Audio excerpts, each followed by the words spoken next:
All right, so we're here with the BMW Z3 and we're going to talk about updating the cooling system and why that is important, and I'll share some top tips with you that helped me get through the process easily.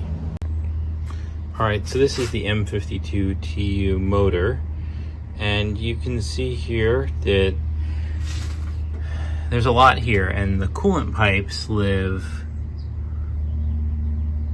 all the way down below the intake. It's actually kind of hard to even see, right down under there. But the point of me telling you this is they age over time and they will not last forever, and it's better to replace them now before they fail.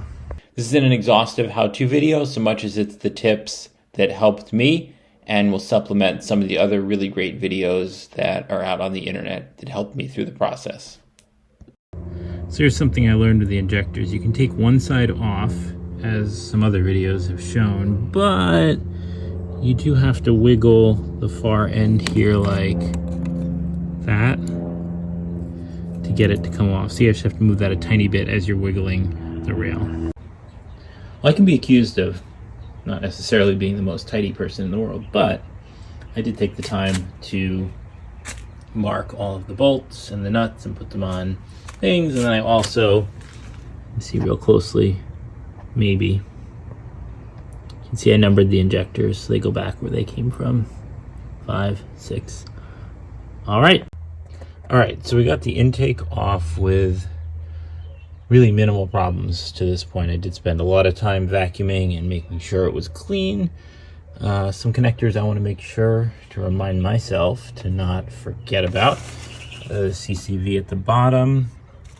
There was another vacuum line here that goes to the top of the intake. Got a whole bunch of connectors here that I just got to remember about. I took pictures for those. Let's see what else. We've got this connector. The intake goes on the bottom side of this when it goes back, and it kind of goes down first. Other than that, there was also a little clip. It's on the intake still, but it went around the fuel lines. You have to unclip that before it comes out. And that's really the extent of it. Let's take a look at our valves here. You can see I did a pretty good job. They look relatively clean and good. So this is why you replace the coolant pipes. You can see the condition on the coolant pipe was really, really poor. There's a bunch of caked on coolant. Beyond that, you can also see that the plastic has started to deteriorate, and you can see there isn't any structural integrity.